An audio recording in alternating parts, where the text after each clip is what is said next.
think to myself, what a wonderful world.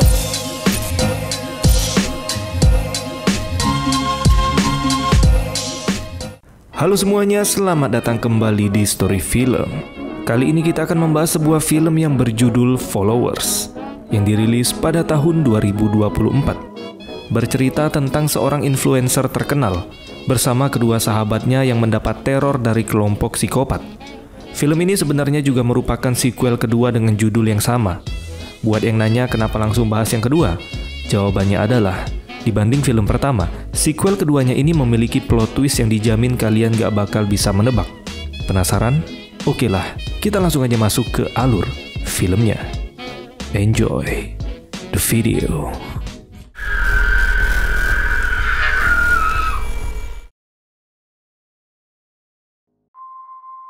Film diawali dengan diperlihatkan 3 cewek cantik yang bernama Heather, Sam, dan Riley, yang baru saja sampai di sebuah jalur pendakian. Di sini mereka bertujuan untuk hiking dan berkemah di alam bebas.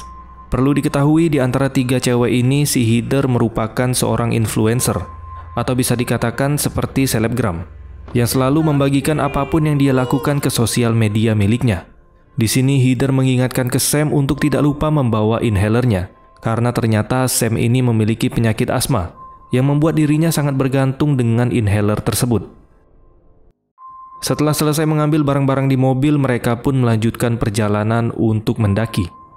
Di sisi lain, kita diperlihatkan dengan seorang polisi hutan yang sedang berpatroli.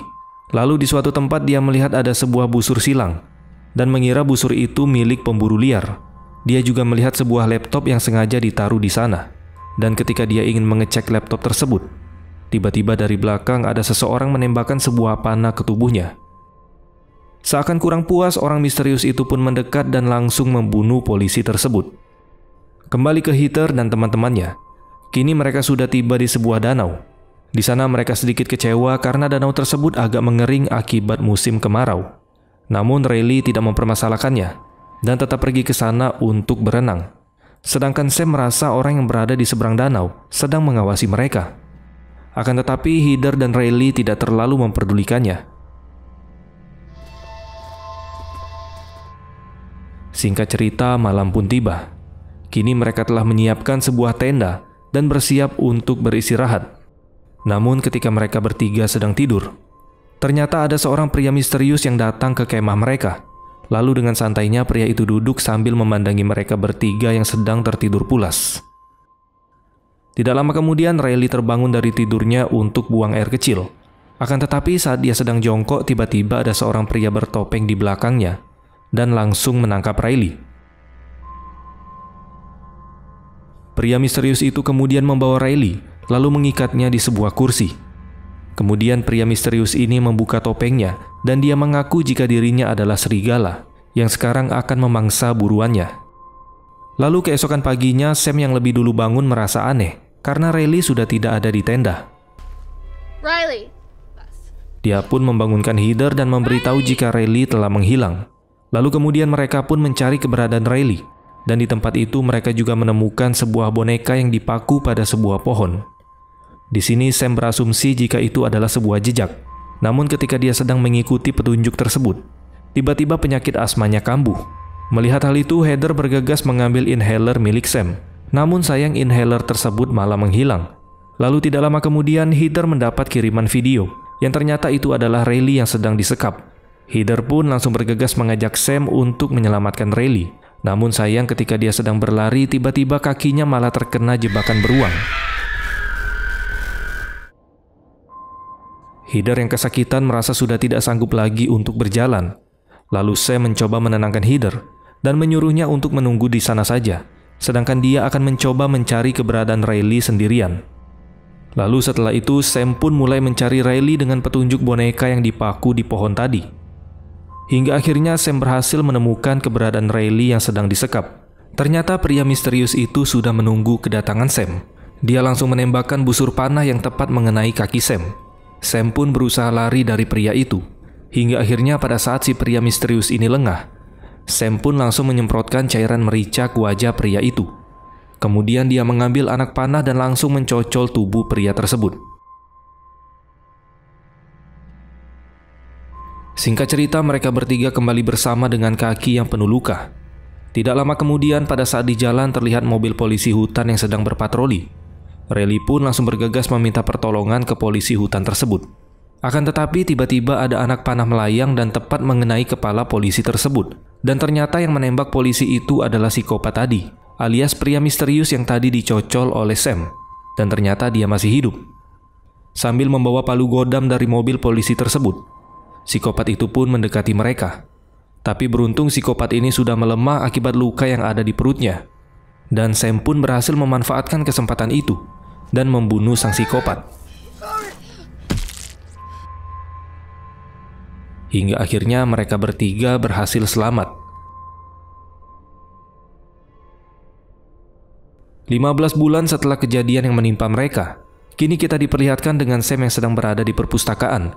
Di sini dia merasa pria yang juga berada di ruangan perpustakaan itu sedang memperhatikan dirinya. Lalu karena merasa risih, Sam pun memutuskan untuk pergi dari sana. Dan pada saat dia baru saja keluar dari perpustakaan, dia mendapat telepon dari si Riley. Di dalam telepon tersebut, Riley memberitahu Sam bahwa film dokumentasi tentang insiden yang mereka bertiga alami 15 bulan yang lalu sekarang sudah dirilis. Mendengar hal itu, Sam sangat bersemangat dan dia akan menonton film tersebut jika sudah sampai di rumah. Akan tetapi ketika sudah berada di rumah, Sam terlihat ragu untuk menonton film tersebut. Tidak lama kemudian, pacar Sam yang bernama Todd datang ke rumahnya. Di sini Todd bertanya kepada Sam apa yang sedang dia tonton. Sam pun menjawab jika dia sedang menonton film dokumentasi tentang insiden yang mereka bertiga alami 15 bulan yang lalu. Di sini kita akhirnya mengetahui di antara mereka bertiga ternyata Riley dan Heather memutuskan untuk melupakan insiden tersebut. Tapi berbeda dengan Sam. Karena setelah insiden tersebut, Sam mengidap PTSD atau trauma atas apa yang terjadi pada dirinya. Itulah yang membuat dia ragu untuk menonton film dokumentasi tersebut. Karena dia takut nanti traumanya kembali muncul. Namun pada akhirnya Sam tetap menonton film tersebut. Di film itu terlihat Heather merasa menyesal. Karena menurutnya si pelaku bisa mengetahui keberadaan mereka. Karena si Heather yang selalu membagikan aktivitas dan lokasi kemanapun dia pergi. Ya balik lagi karena memang si Heather ini adalah seorang selebgram. Di pertengahan film, rasa trauma yang dimiliki Sam membuatnya tidak sanggup untuk menonton film tersebut sampai habis. Dan hal itu juga membuat asma yang dimilikinya kembali kambuh. Singkat cerita, ketika Sam sudah merasa agak tenang, dia pun mendapat telepon dari Heather. Di dalam telepon tersebut, Heather berkata jika pada malam tahun baru nanti, dia ingin mengundang Sam ke rumah orang tua pacarnya yang bernama Garrett. Heather juga mengundang Riley dan satu teman mereka lagi yang bernama Leah. Namun karena rasa traumanya, Sam pun ragu untuk menerima undangan tersebut. Di sini juga terungkap fakta bahwa selama 15 bulan semenjak kejadian itu, Sam tidak pernah lagi bertemu dengan Heather dan Riley. Lalu sebagai pacar yang baik, Todd membujuk Sam untuk tetap pergi ke acara tersebut. Karena menurutnya kejadian itu juga sudah berlalu dan tidak ada yang harus dikhawatirkan lagi. Mengingat persahabatan mereka bertiga yang sebenarnya tidak ada masalah, Todd juga berkata tidak baik untuknya jika terus berlarut-larut dan tidak bisa move on dari rasa trauma yang dimilikinya. Mendengar perkataan Todd, akhirnya Sam setuju untuk pergi ke rumah orang tua dari pacarnya Heather. Singkat cerita, mereka pun berangkat.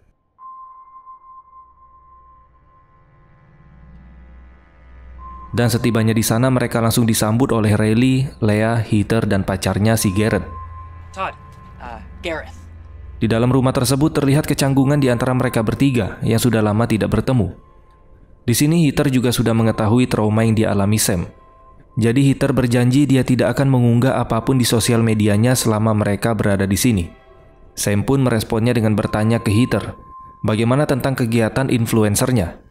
Lalu Heather menjawab berkat insiden yang mereka alami sebelumnya, membuat dia jadi semakin terkenal, dengan pengikut yang hampir menyentuh 500.000. Sam, it's okay. Guys, it's okay. It's a Christmas present for my dad. Ride the lightning. This thing could bring down a buffalo. Di sisi lain, kita diperlihatkan dengan seorang pria lokal yang sedang menegur sebuah mobil yang parkir sembarangan.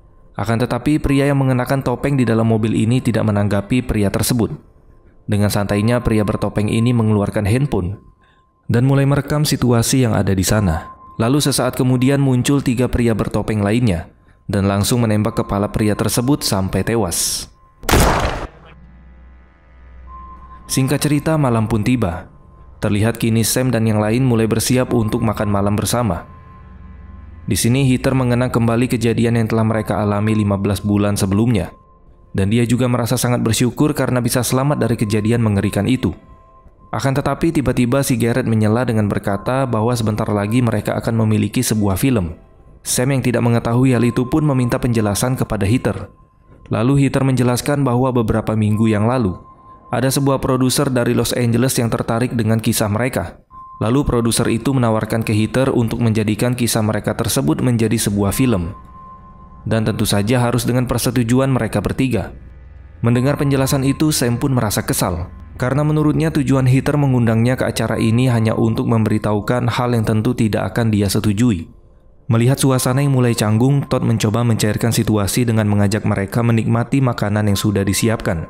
Namun di sisi lain tanpa mereka sadari, di luar rumah ternyata mereka sudah menjadi target dari kelompok psikopat bertopeng yang membunuh pria lokal sebelumnya. Kelompok psikopat ini berjumlah 4 orang. Terlihat di sini pria bertopeng yang berada di mobil itu sedang menyiapkan sebuah radio untuk alat mereka berkomunikasi. Sedangkan sisanya mulai memasuki rumah tersebut. Di sisi lain, Sam dan Heather masih berdebat tentang tawaran film yang dijelaskan Heather sebelumnya. Di sini Heather bersikeras terus meyakinkan Sam bahwa film yang bertemakan bertahan hidup atau survival ini merupakan genre film yang sangat disukai banyak orang. Akan tetapi Sam kembali membantahnya. Karena menurutnya insiden yang mereka alami tidak cocok untuk dijadikan sebuah hiburan. Sedangkan si Leah yang tidak ingin terlibat dengan perdebatan mereka pun memutuskan pergi dari sana dengan alasan ingin nyebat di luar rumah. Namun ketika dia ingin mengambil korek di tas milik Riley, tiba-tiba salah satu pria bertopeng menyekap Leah dari belakang menggunakan kantong plastik hingga dia kehabisan nafas dan akhirnya tewas. Terungkap fakta ternyata kelompok bertopeng bernama Serigala ini sekarang sedang melakukan live streaming di sebuah situs dark web. Dan pria yang berada di mobil bertugas sebagai pembawa acaranya. Tapi di sini kita masih belum mengetahui apa motif dari aksi mereka. Kita kembali ke meja makan. Di sini Riley mengalihkan pembicaraan dengan menawarkan bir ke mereka. Sedangkan Sam yang sudah mulai lelah berdebat, memilih meninggalkan mereka dan pergi ke toilet. Dan ketika Riley ingin mengambil bir yang ada di kulkas, tiba-tiba pria bertopeng serigala berjambul kuning langsung menembak Riley hingga dia terkapar. Psikopat ini bernama Kevin. Lalu kepanikan pun terjadi. Kemudian pria bertopeng serigala berjambul hitam yang bernama Alpha ikut masuk dan langsung menghajar Todd hingga tidak sadarkan diri. Lalu Alpha menyuruh anggota mereka satu lagi yang berkepala botak untuk mencari Sam. Dia bernama Mike. Mike pun menuruti perintah Alpha yang merupakan ketua dari kelompok tersebut. Mike mulai bergerak hingga dia menemukan sebuah gudang di luar rumah. Namun ketika Mike masuk ke sana, ternyata Sam sudah berada di luar rumah dan langsung mengurung Mike di dalam gudang tersebut. Di saat yang bersamaan dengan santainya Alpha duduk dan menyapa Heather seolah dia sangat mengenalnya. Kemudian Garrett yang memang anak dari orang kaya, dia pun menawarkan negosiasi. Dia akan memberikan berapapun uang yang kelompok ini minta, asalkan mereka semua dibebaskan. Tapi sepertinya kelompok psikopat ini tidak tertarik dengan tawaran uang tersebut. Lalu di sini Alpha meletakkan sebuah pistol dan dia memberikan pilihan ke Garrett. Jika dirinya ingin selamat, maka dia harus membunuh Heather. Karena merasa tidak ada pilihan lain, Garrett pun mengambil pistol tersebut, lalu mengarahkannya ke Heather. Garrett, what are you doing? Garrett, please, what? Ternyata pistol itu tidak memiliki peluru. Lalu tiba-tiba Kevin yang berada di belakangnya langsung menembak kepala Garrett sampai dia tewas.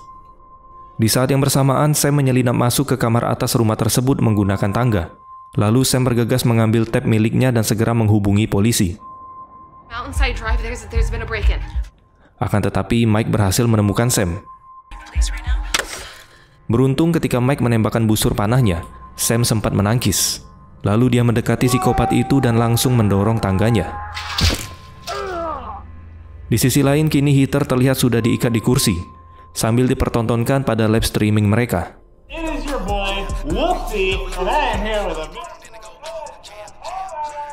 Di saat yang bersamaan, Sam diam-diam menyelinap untuk mengambil senjata. Hingga akhirnya ketika Kevin ingin memukul kepala Heather menggunakan tongkat baseball, Sam pun langsung menembaknya tepat di kepala. Setelah itu Sam menodongkan senjatanya ke arah Alpha, dan juga dia berkata bahwa sebentar lagi polisi akan segera datang ke sini. Lalu sesaat kemudian Todd yang baru saja tersadar dia pun mendekat. Dan disinilah plot twist yang tidak terduga terjadi. Bukannya menolong, Todd malah menyetrum tubuh Sam menggunakan stun gun. Ternyata Todd merupakan salah satu dari anggota mereka. Di sini Todd mengungkapkan sebuah fakta, jika dia dan seluruh anggotanya pada saat itu berada di jalur pendakian. Dan mereka juga melihat semua insiden yang terjadi kepada rombongan Sam sebelumnya. Dari awal semua yang terjadi sampai sekarang adalah rencana yang sudah mereka susun dengan sangat matang untuk balas dendam kepada 3 cewek ini, karena sudah membunuh anggota mereka yang bernama Dylan. Nah, peran atau tugas Todd di sini adalah memastikan jika Sam juga ikut berkumpul bertiga lagi.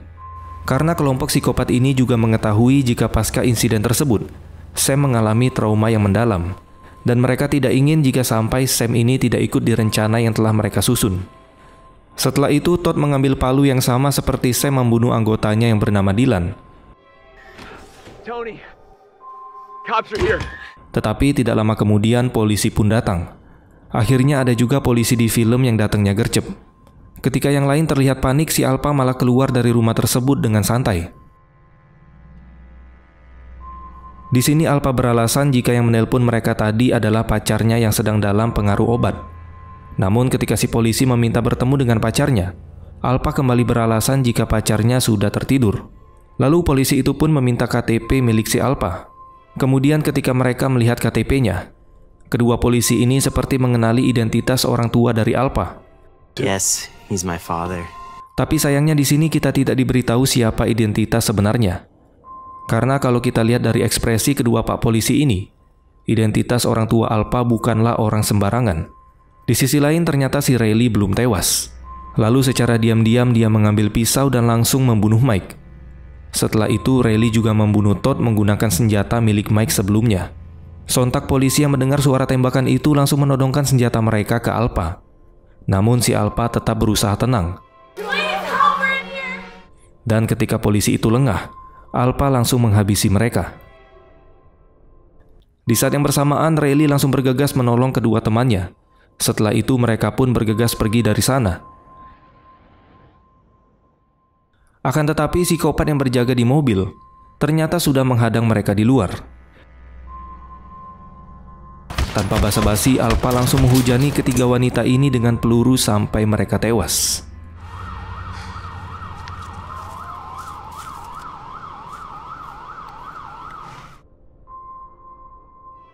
Setelah itu terlihat Alpha duduk di meja makan sambil menunggu kedatangan polisi.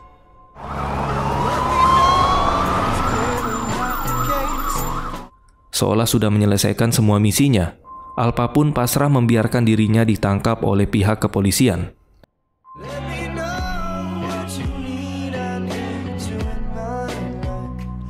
Dan film pun selesai. Ending yang sangat menginfluencerkan. Opini saya kemungkinan kelompok psikopat ini merupakan anak dari orang-orang penting, atau anak dari para sultan yang merasa tidak dihargai oleh orang tua mereka. Dan jelas mereka melakukan ini bukan karena uang, tapi kayaknya lebih ke mencari perhatian orang banyak, biar kehadiran mereka lebih dianggap. Mungkin dari kalian ada pendapat yang lain, langsung aja tulis di komentar. Oke lah teman-teman, mungkin ini aja yang bisa kita bahas pada kesempatan kali ini. Terima kasih sudah menonton dan sampai jumpa di next video.